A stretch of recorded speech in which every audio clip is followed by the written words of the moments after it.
안녕하세요. 서디고 1학년 학생들. 자, 오늘은 화석이 들려주는 지구의 과거 이야기라는 소단원의 2차 시 수업 시간에 해당되는 내용입니다. 지난 시간에는 지질시대의 환경과 생물에 대한 개괄적인 이야기를 설명을 해드렸고요. 오늘은 그 중에서 성캄브리아 시대, 그러니까 지질시대의 한 시기를 담당했던 성캄브리아 시대에 대한 환경과 생물에 대한 이야기들을 해드리도록 하겠습니다. 교과서 220페이지부터의 이야기입니다. 지난 시간 1차 시대 배웠던 내용을 살짝 언급을 해드리면 지질시대는 이제 지구가 생긴 후 현재까지 지구의 역사를 우리가 지질시대라고 이야기를 한다라고 설명을 해드렸고요. 지질시대는 4개의 대로 나누죠. 크게. 그래서 여기 화면을 보시면 지구가 처음에 만들어졌을 당시, 그러니까 지구가 처음에 만들어졌을 요 당시를 이제 46억 년이라고 한다면 고생대가 시작된 건 5억 4천만 년 전부터, 그리고 중생대가 시작된 건 2억 5천만 년 전부터, 신생대가 시작된 건 6,600만 년 전. 그래서 지구의 지질시대를 크게 4가지로 구분을 한다면 성캄브리아 시대, 고생대, 중생대, 신생대 이렇게 4개의 대로 구분을 한다고 설명을 해드렸습니다. 자, 그리고 지질시대의 상대적 길이에 대해서도 설명을 해드렸는데요.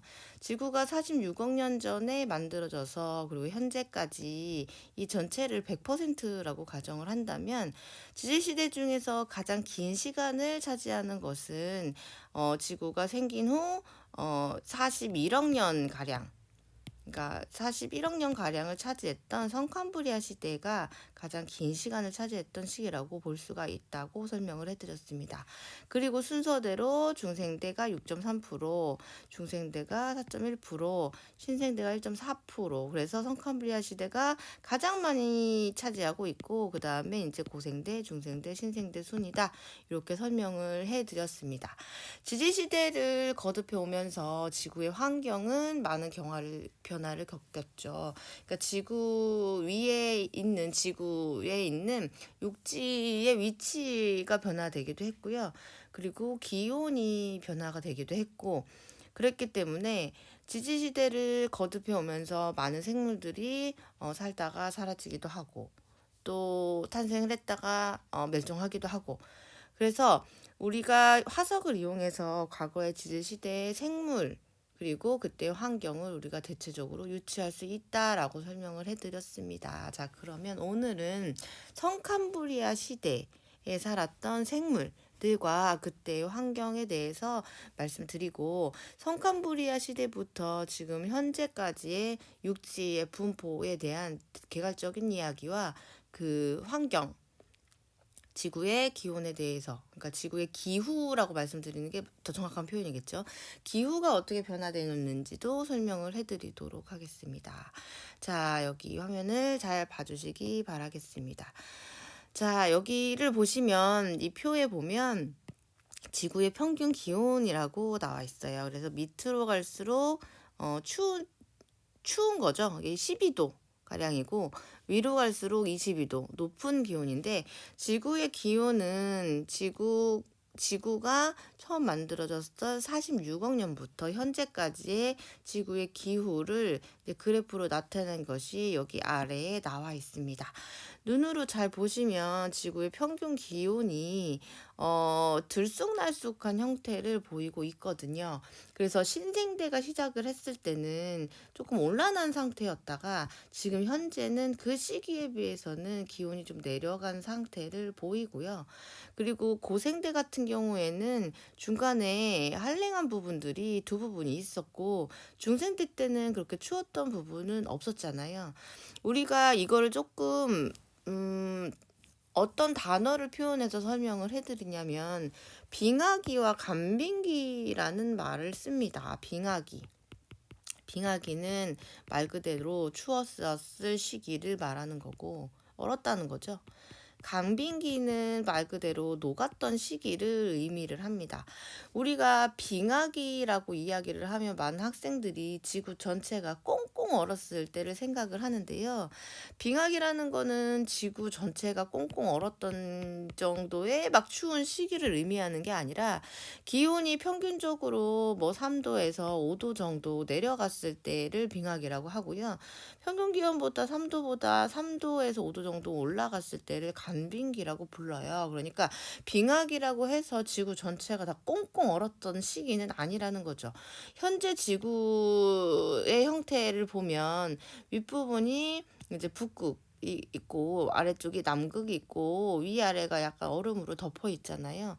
근데 빙하기라는 것은 기온이 기존의 기온보다 3에서 5도 정도 낮은 시기를 의미를 하는 거기 때문에 이때는 빙하가 약간 조금 더 이렇게 넓은 면적을 차지했을 뿐이지 이 전체가 꽁꽁 얼었던 시기를 빙하기라고 이야기를 하는 것은 아니에요. 그렇지만 그러니까 빙하기는 좀 추웠을 때 라고 생각하시면 되고 간빙기는 좀 더웠을 때라고 그냥 생각을 하셔도 크게 무방하지는 않으나 빙하기라고 해서 지구 전체가 다 꽁꽁 얼어서 얼음 덩어리가 될 정도로 추웠다라고 생각하는 것은 옳지 않습니다. 자, 그래서 우리 지구가 만들어지고 현재까지 빙하기와 간빙기를 계속 반복을 해왔다라고 설명을 해드릴 수가 있어요. 특히 신생대 때는 여기 구체적으로 나와 있진 않지만 세네 번의 빙하기와 간빙기를 반복했었고 지금 현재는 간빙기에 해당이 됩니다. 자, 그래서 쉽게 보면 고생대 때는 빙하기가 2번 정도 있을 것이라고 우리가 예측을 하는 거고요. 그리고 중생대 때는 빙하기가 없었어요. 그래서 대체적으로 중생대 전반에 걸쳐서 따뜻한 시기가 지속이 되었을 것이다. 그래서 생물들 특히나 육지의 공룡 같은 혹은 따뜻한 곳에 사는 생물들이 번성했을 것이라고 우리가 추정을 하는 거죠. 자, 그런데 우리가 오늘 배울 성캄브리아 시대는 되게 옛날이잖아요. 그래서 빙하기가 정확히 있었는지도 추정을 할 수 없을 정도의 옛날 시기라고 보시면 되겠습니다. 자, 성캄브리아 시대의 특징을 조금 설명을 해드리면 성캄브리아 시대는 아까 말씀드린 것처럼 지구가 시작한 46억 년 전부터 그리고 고생대가 시작된 5억 4천만 년 전까지의 시기를 우리가 성캄브리아 시대라고 얘기하고요. 40억 년 정도를 차지했던 아주 긴 시간이라고 볼 수가 있겠죠. 성캄브리아 시대의 특징 중에 동그라미 1번을 보시면 자, 여기 동그라미 1번을 보시면 자, 화석이 땡 발견됨 이렇게 되어 있는데요. 여기에 들어갈 말은 화석이 드물게 발견된다. 이렇게 정리하시면 되겠죠. 화석이 드물게 발견되는 이유는 전부 3가지를 지난 시간에 설명을 해드렸는데요. 첫 번째는 성캄브리아 시대에 살았던 생물들의 개체 수가 적었기 때문이다. 그리고 두 번째는 성캄브리아대에 살았던 생물들 중은 단단한 골격을 가진 생물들이 없고 주로 무척추 동물들이었기 때문에 화석으로 발견되기가 어려웠을 것이다. 자, 세 번째, 성캄브리아 시대는 지금으로부터 적어도 약 40억 년 이상인 시기였기 때문에 그 사이에 수많은 지각 변동과 그리고 풍화작용을 겪었을 것이다. 그래서 성캄브리아 시대에 화석이 있다 하더라도 지금은 많이 소실된 상태이기 때문에 성캄브리아 시대의 화석은 굉장히 드물게 발견되는 특징을 가진다라는 것을 지난 시간에 설명을 해드렸습니다.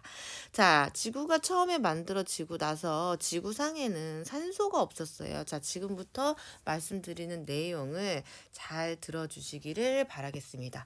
지구가 처음에 만들어졌을 때 지구에는 산소가 없었어요. 그렇지만 지구에는 바다는 있었습니다. 자, 이때 시기를 원시지구라고 생각을 해보세요. 여기가 이제 바다고 이쪽이 이제 육지예요. 그리고 그 당시에도 원시 대기는 있었겠죠. 원시 대기는 있었을 겁니다. 그런데 그때는 이 대기에 산소, O2가 없었단 말이에요. 그래서 생물들이 육지에서 살 수가 없었어요. 왜냐하면 대기에 산소가 없었다는 의미는 대기, 그러니까 지금 20km에서 30km 에 존재하고 있는 오존층이 당연히 없었겠죠. 지구 대기에 산소가 없었으니까 오존층도 없었고, 그리고 오존층의 아주 중요한 역할인 자외선이 들어오는 것을 막아주는 역할을 당시에는 하지 못했기 때문에 자외선, 우주에서 오는 방대한 자외선들이 지구로 도착을 했겠죠. 그렇게 되면 이 자외선 때문에 육지에서 생물 자체가 살 수가 없었어요. 그리고 뭐 성칸부리아 시대 때, 그러니까 지구가 시작이 됐잖아요. 그러면 그때부터 뭐 토끼, 고양이, 뭐 돼지 이런 애들이 살 수는 없었겠죠. 지구에 살았던 처음 최초의 만들어졌던 생명체는 굉장히 하등한 생물체였을 것이고, 그 하등한 생물체가 광합성을 하는 생물체로, 그리고 그 걔네들이 식물로, 그리고 조금 더 복잡한 다양한 형태로 진화가 되어서 현재 생물종으로 이르렀다는 이야기가 과학적인 접근 방식이겠죠. 그래서 성칸부리아 시대 때 중요한 거는, 성칸부리아 시대 때는 오존층이 없었다. 그랬기 때문에 육지의 생명체가 존재하지 못했고, 지구에 등장했던 최초의 생명체는 바다에 존재했었을 것이다 라는 것이고, 이게 실제로도 과학적으로 일리가 있는 말이죠. 그래서 성칸부리아 시대 때는 당시에 오존층이 없었기 때문에 바다에서 최초의 단세포 생물이 출현을 하게 됩니다. 단세포 생물이 기본 형태고, 이것들이 진화가 돼서 후에 다세포 생물이 출현으로 이어지겠죠. 그래서 오존층이 없었던 성칸부리아 시대에 최초에 등장했던 단세포 생물을 우리가 남세균이라고 부릅니다. 남세균이요. 조금 이따 사진을 보여드릴게요. 자, 남세균은 지구상에서 바다에서 최초에 출현을 해서 얕은 바다에서 존재를 하면서 광합성을 하기 시작합니다. 그래서 얘네들이 만들어낸 산소가 바닷속에 쌓이게 되죠. 우리가 광합성은 물속에 있는 이산화탄소를 이용해서 산소를 만드는 반응이잖아요. 그래서 남세균이라는 애들이 바닷속에서 광합성을 하면서 산소를 바닷속에 이제 만들어내겠죠. 바닷속에 산소가 가득 차게 되면 그때서야 바닷속에 있는 산소가 대기로 뿅뿅 하고 나오게 되게 되거든요. 그래서 바닷속에 있었던 산소가 대기로 나오게 되고, 대기에 산소가 쌓이게 되고, 대기에 산소가 많이 많이 쌓이게 된 후에 그때서야 우리 지구상에 오존층이 만들어졌겠죠. 오존층이 만들어진 후에는 태양으로부터 오는 자외선이 지구상에 들어오지, 그러니까 육지에 도달하지 않을 수 있었기 때문에 그때서야 비로소 바다에 살던 생물들이 육지로 기어 나오게 된 것이죠. 자, 그래서 지금 설명해드린 내용 중에서 이제 중요한 내용은, 성칸부리아 시대 때는 지구 대기에 산소가 없었기 때문에 육지에 생명이 살 수가 없었던 시기였다. 그리고 오존층이 없었기 때문에 자외선 때문에 바다에서 최초의 단세포 생물이 출현을 했었다. 그 생물은 남세균인데, 얘네들이 물속에서 광합성을 시작하게 되면서 대기에 산소가 축적이 되게 됐고, 그 결과 오존층이 만들어져서 그때부터는 육지로 생물들이 기어 나오게 되었다. 그런데 오존층이 만들어진 건 성칸부리아 시대 때가 아니었어요. 오존층이 만들어진 건 쭉 넘어와서 한 이 정도요. 우리 지난번에 말씀드렸던 고생대 여러 기들 중에서 실루리아기 시기에 이르러서야, 그러니까 시기로 따지면 한 4억 2천만 년 전에 이르러서 오존층이 만들어졌습니다. 그러니까 고생대 실루리아기 이전, 오존층이 만들어지기 이전에는 육지에는 생명체, 식물 포함해서 모든 생명체는 전무했다라고 생각하시면 됩니다. 자, 그러면 성캄브리아 시대를 교과서는 어떻게 기술을 하고 있는지 한번 읽어보도록 하겠습니다. 쭉 읽어볼게요. 자, 성캄브리아 시대 초기 강하게 내리쬐는 자외선이 닿지 않는 바다에서 최초의 단세포 생물이 출현을 하게 되었다. 그 애들이 남세균이라고 설명을 해드렸죠. 광합성을 하는 남세균의 출현으로 대기 중에는 산소가 쌓이기 시작했다. 물론 바닷속에 산소가 다 쌓이고 나서 그 산소들이 대기로 나오게 되고 그제서야 대기 중에 산소가 쌓이기 시작이 되었죠. 그러니까 광합성이 광합성을 하는 세균의 출현 이후에 바로 대기에 산소가 만들어진 게 아니라 어느 정도 시간이 지난 다음에 대기에 산소가 쌓이기 시작을 했겠죠. 자, 남세균의 퇴적물이 붙어 여러 겹의 층을 이룬 구조를 스트로마톨라이트라고 하는데, 그러니까 남세균의 퇴적물이 붙은 구조를 스트로마톨라이트라고 하고, 이거는 현재 지구에서 확인할 수 있을 정도의 다양한 화석의 형태로 남아 있습니다. 조금 이따가 설명을 다시 해드릴게요. 자, 그리고 성캄브리아 시대 후기에 이르러서는 이때 다양한 다세포 생물들이 등장을 하게 되었다. 그러니까 초기에 남세균이라는 단세포 형태에서 조금 더 복잡 다양해진 형태로 진화가 되어 다사포 생물이 성캄브리아 후기에 이르렀게 됐고요. 그리고 고생대가 시작되기 직전에 단단한 껍데기를 가진 동물들이 나타나기 시작했다. 어쨌든 간에 이때까지도 모든 생물체들은 바닷속에서 살았다는 것이죠. 자, 요 그림은 성캄브리아 시대의 바닷속의 모습이라고 되어 있네요. 그래서 여기 보면 뽀글뽀글 기포가 올라오잖아요. 이 기포의 정체는 산소라는 것을 알 수가 있고, 산소를 만들어냈었던 생물은 남세균이고, 얘네들은 얕은 바다, 따뜻하고 얕은 바다에서 빛을 이용해서 광합성을 했다라고 설명을 하면, 성캄브리아 시대의 내용은 대충 설명을 해드린 거예요. 되게 과거기 때문에 기록도 많이 없고 화석도 많이 남아있지 않죠. 자, 그러면 조금 더 남세균과 스트로마톨라이트에 대한 이야기를 해드리도록 하겠습니다. 남세균은요, 화면에도 보는 것처럼 색깔은 이렇게 초록색 계열을 나타내게 되죠. 남세균 같은 경우에는 바다에서 광합성을 하던 애들, 그러니까 녹색 색소인 엽록소를 가지고 광합성을 하는 세균을 통틀어서 남세균이라고 이야기를 하는데, 얘들은 식물보다는 조금 더 하등한 애들이겠죠.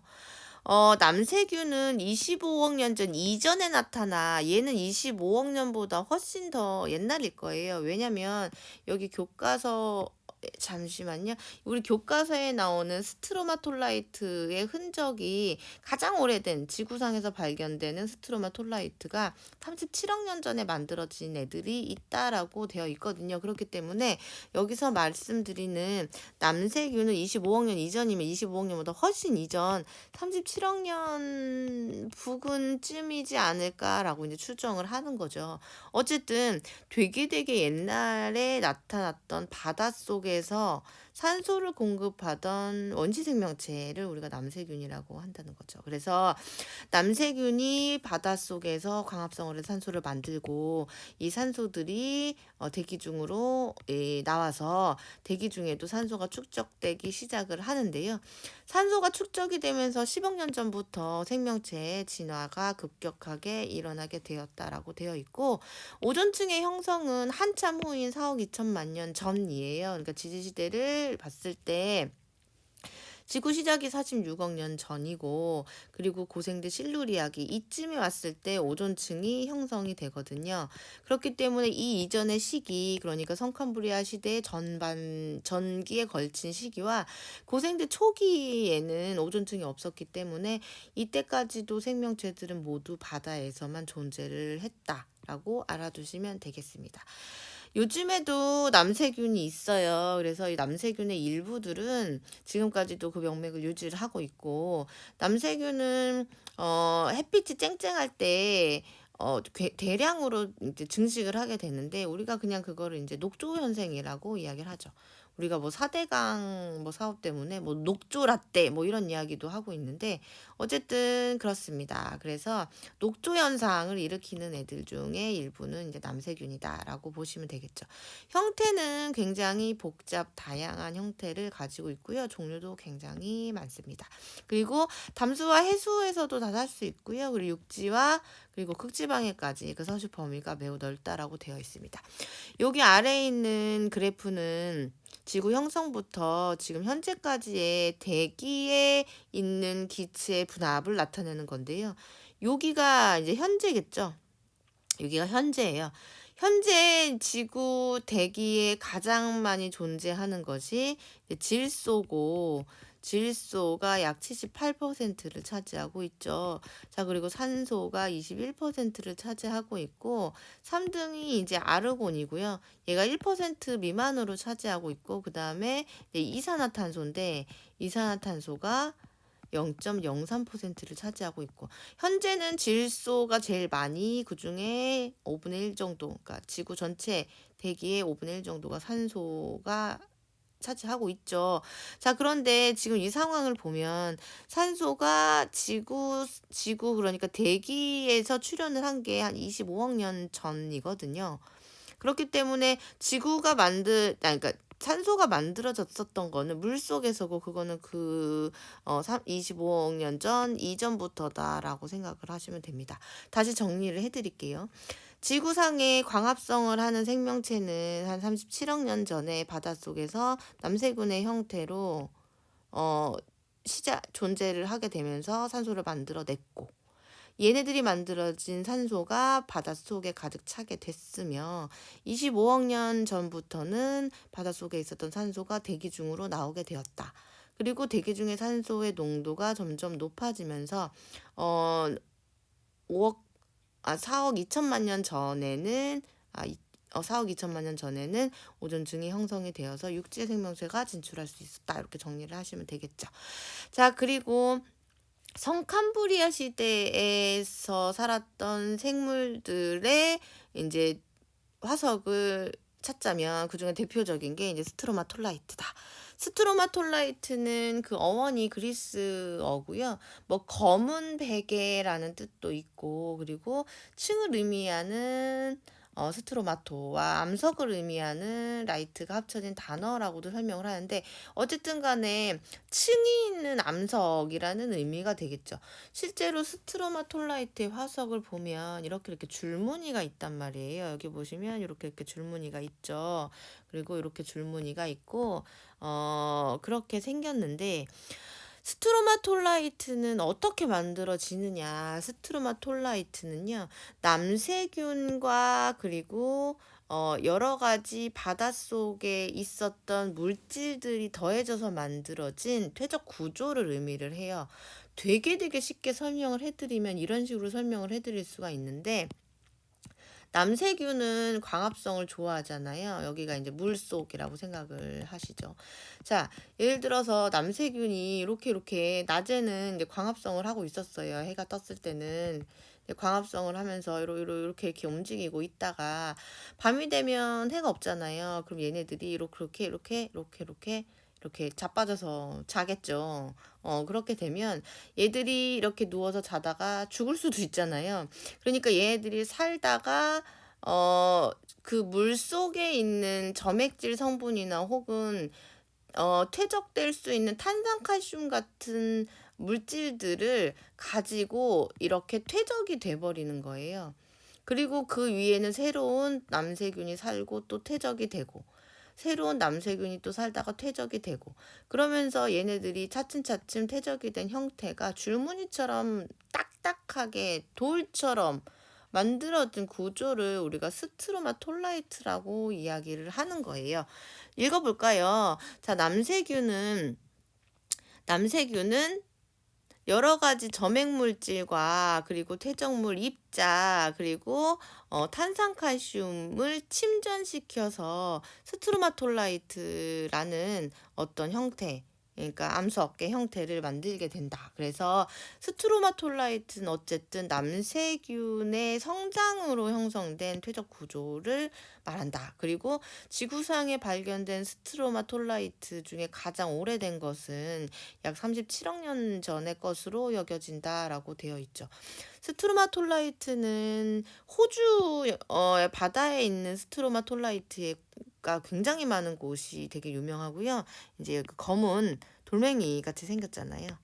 자, 그리고 얘도 역시 스트라마톨라이트 중에서 이제 오스트레일리아에서 발견된 애들이네요. 자, 얘는 캄브리아기 때 발견된, 그러니까 캄브리아기 때 형성되었을 거라고 생각되는 스트로마톨라이트죠. 그러니까 캄브리아기면은 고생대 때네요. 그죠? 자, 그리고 얘는 실루리아기 고생대 때 만들어졌던 스트로마톨라이트 화석의 형태를 보이고 있습니다. 어쨌든 스트로마톨라이트는 성장 속도가 굉장히 느리겠죠. 이제 만들어지는. 그래서 한 1년에 1mm 이하로 만들어지며, 뭐 예를 들어 스트로마톨라이트의 전체 크기가 50cm 이상이라면 적어도 1000년 이상의 성장 기간을 거쳤다고 말할 수 있대요. 뭐 어쨌든 남세균이 만든 암석의 화석의 형태를 우리가 스트로마톨라이트라고 한다는 거겠죠. 우리나라에도 뭐 그 스트로마톨라이트의 화석이 존재를 합니다. 우리나라 서해 소청도, 저도 여기를 안 가봤는데요. 소청도에 청캄브리아 시기 때 만들어졌을 것으로 추정되는 스트로마톨라이트가 있다라고 되어 있죠. 그래서 뭐 지질을 연구하는 사람들은 이 인천 소청도에 좀 많이 가는 편입니다. 자, 그래서 스트로마톨라이트가 소청도에 발견되는 형태는 뭐 이런 식으로 발견이 되고 있죠. 그리고 여기 읽어보시면 소청도는 분바위하고 스트로마톨라이트를 천연기념물 508호로 지정을 하고 있는데요. 이제 분바위라는 것은 이게 얼굴에 바르는 그 화장품처럼 하얀 바위라고 해서 분바위라고 이야기를 한다라고 하고요. 어쨌든 스트로마톨라이트는 남조류에 의해서 만들어진 암석의 형태인 화석을 말하는 거고, 스트로마톨라이트는 주민들은 이것을 스트로마톨라이트를 굴딱지 돌이라고도 부른다고 합니다. 그리고 여기서 발견되는 화석은 남한에서 가장 오래된 화석으로 천연기념물 508호로 지정이 되어 있다라고 합니다. 스트로마톨라이트를 가공해서 판매를 하더라고요. 제가 찾아보니까. 그래서 뭐 이런 형태로 이거는 뭐 계란 모양으로 이제 깎아놓은 거겠죠. 그래서 공통적인 형태들은 다 줄무늬가 있다는 거예요. 가격은 그렇게 비싸지는 않더라고요. 뭐 얘가 4만 원, 뭐 품절이긴 하지만 뭐 8만 원짜리도 있네요. 그래서 뭐 화석이 생각보다 별로 비싸지 않구나라는 생각을 하게 되었습니다. 자, 어쨌든 남조류에 대한 이야기 그리고 스트로마톨라이트에 대한 이야기를 해드렸는데요. 조금 더 자세하게 설명을 해드리면, 자, 지구상에서 가장 오래된 암석은 아까 말씀드린 대로 37억 년짜리 암석이 있다라고 말씀드렸죠. 37억 년 전에 만들어졌던 스트로마톨라이트 화석. 자, 그리고 광합성을 하는 세균이 출현한다. 뭐 요시기와 요시기는 거의 비슷하다라고 보시면 될 것 같아요. 크게 무방하다. 왜냐면 옛날 일이기 때문에 우리가 정확하게 알지 못하거든요. 그래서 가장 오래된 암석과 남세균과 접합되어 있었던 스트로마톨라이트가 대략적으로 요 시기에 있었다라고 생각을 하시면 되고요. 우리 교과서에서는 이제 37억 년 전에 있었던 스트로마톨라이트 화석이 존재한다라는 설명도 하고 있죠.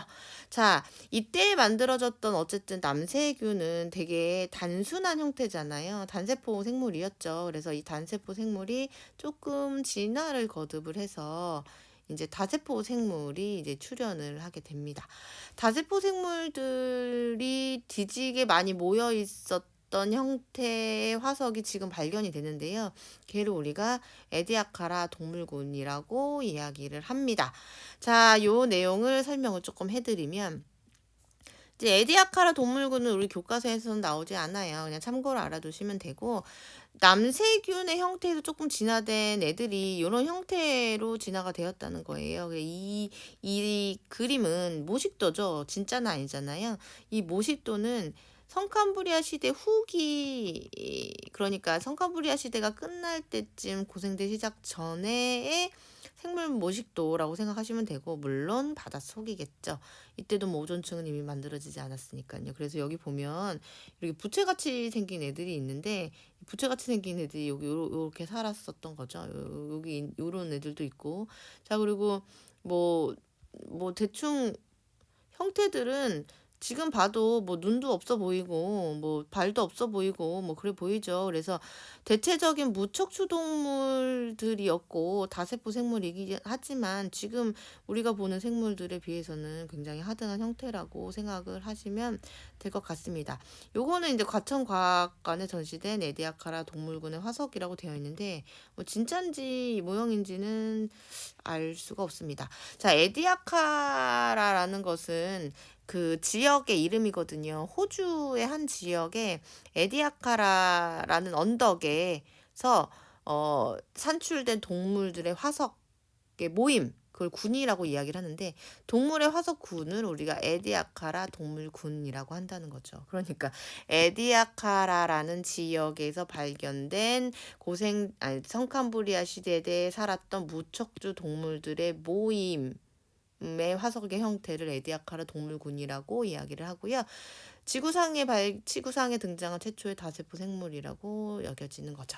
자, 그럼 우리가 성캄브리아 시대를 조금 정리를 해보면, 지구가 탄생을 하고 물속에서, 그러니까 바닷속에서 광합성을 하던 남세균이 최초로 출현을 했으며, 얘네들이 스트로마톨라이트라는 최초의 화석을 남기게 되었다. 그리고 시간이 지나서 남세균은 복잡 다양한 형태로 진화가 되어서 다세포 생물이 성캄브리아 시기 끝날 때쯤 출현을 했고, 얘는 우리한테는 에디아카라 동물군이라는 화석으로 남겨져 있다.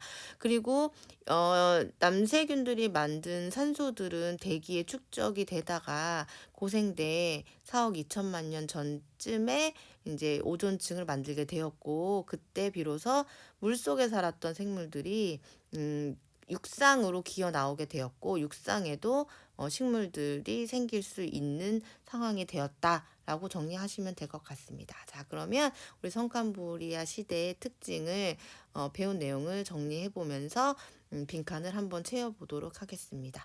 자, 가장 오래된 화석은 스트로마톨라이트죠. 스트로마톨라이트. 이런 거 서술형 문제로 내면 우리 잘 맞을 수 있을까요? 스트로마톨라이트가 가장 오래된 화석의 이름이다. 자, 그리고 후기에는 다세포 생물이 출현을 하게 되었고, 지구상에는 에디아카라 동물군의 형태로 남아있다. 육지의 생물이 없었다, 이 시기에는. 왜냐면 이것이 없었기 때문에 그렇죠. 자외선 때문에 그랬습니다. 자외선 때문에 오존층이 없었기 때문에 육지의 생물이 살 수 없었죠. 육지의 생물이 살 수 있었던 시기는 이제 고생대 초중반인 실루리아기쯤에 와서 오존층이 만들어졌고, 이때부터는 육지의 생물이 살 수가 있었는데, 이제 고생대 초기에는 어쨌든 오존층이 존재를 하지 않았기 때문에 물속에서만 생물들이 살 수 있었어요. 바닷속에서만 생물들이 가장 진화된, 그러니까 바닷속에 살 수 있는 형태 중에 제일 진화된 애들이 이제 어류의 형태였겠죠. 어류의 형태로 살다가 오존층이 만들어지고 나서는 얘네들이 육지로 나올 수가 있었잖아요. 육지로 나오려면 일단 뒷다리나 앞다리가 있어야 되고, 그렇기 때문에 어류가 뒷다리, 앞다리가 나오게 되면서 육지로 기어 나오게 되는 형태가 되는데, 이때에 이제 진화된 형태가 그냥 양서류의 형태고, 그리고 양서류가 조금 더 진화된 형태를 우리는 이제 파충류라고 이야기할 수 있었던 거죠. 그래서 고생대 때는 오존층이 생김으로 인해서 육지로 생물들이 기어 나오게 되면서 양서류 파충류들이 등장을 하게 되고, 육지에서도 육지의 생물들 중에서 가장 하등한 형태인 거시식물부터 등장을 하게 되고, 그리고 양치식물도 이때 등장을 하게 된 상황이 됩니다. 다음 시간에는요, 우리가 고생대와 중생대에 살았던 생물종, 그리고 신생대에 살았던 생물들에 대해서 쭉 알아보도록 하겠습니다. 자, 미리미리 뭐 설명을 좀 해드리면 성캄브리아 시대 때 살았던 대표적인 생물들은 남세균이에요. 남세균 그리고 이제 다세포 생물들이겠죠. 자, 고생대 때 살았던 대표적인 생물들은 이제 삼엽충, 갑주어, 완종류, 방추충 뭐 이런 애들이고요. 중생대에 살았던 애들은 우리가 공, 암, 씨라고 부르는데 공룡, 암모나이트, 씨조새 이런 애들. 그래서 뭐 그런 애들이 중생대 대표적으로 살았던 애들이고 신세계 때 살았던 애들은 이제 지금 제사기에 이르러서는 우리 인간 그리고 수많은 종들의 생물들은 우리가 눈으로 봐서 알고 있는 거고요. 지금 현재 없는 애들, 이제 매머드 같은 애들이 신생대에 살았던 지금은 멸종한 생물들이라고 보시면 되겠죠. 그래서 크게 쭉 보시면 성캄브리아 시대 때는 뭐 생물이라고 말할 수 없을 정도의 하등하거나 혹은 조금 진화됐더라도 부처주 동물이었던 다세포 생물들이 좀 대체적이었고요. 그러다가 이제 고생대 때 육지의 생물들이 기어 나오게 되면서 무초주 동물의 시대에서 어류의 시대로 그리고 양서류의 시대로 그리고 파충류의 시대로 쭉 이어지는 고생대에서부터 중생대까지의 생물의 진화가 엿보입니다. 그리고 중생대 때 이제 조류가 등장, 그러니까 조류의 시초가 되는 애들도 등장을 했고요. 신생대 때는 대형 포유류들이 이제 본격적으로 등장을 하면서 포유류의 시대라고 이제 일컬을 수 있을 것 같습니다. 자, 그래서 오늘 배운 내용은 성캄브리아 시대에 대한 전반적인 이야기였고요. 여러분들이 꼭 기억해 두셔야 될 것은 남세균과 그리고 남세균이 만든 화석의 형태인 스트로마톨라이트 그리고 성캄브리아 시대 때 어떤 식으로 광합성이 돼서 당시 바다에 산소를 만들었는지 그리고 산소들이 어떻게 대기로 나오게 되는지 그리고 이 대기로 나온 산소는 후에 오존층이라는 생명한테는 너무너무나 중요한 그 대기 상태를 만들었는지에 대한 설명도 해드렸습니다. 자, 남세균과 스트로마톨라이트를 꼭 기억을 해두시고요. 자, 우리 다음 시간에는 아까 말씀드린 대로 이 시기 이후의 시기, 고생대, 중생대, 신생대에 대한 이야기도 쭉 해드리도록 하겠습니다. 수업 들으느라 수고 많이 하셨고요. 올려드린 유튜브 강의도 참고 영상으로 꼭 확인을 해주시기 바라겠습니다. 자, 오늘 수업은 여기까지. 다음 3차시 수업에 뵙도록 하겠습니다.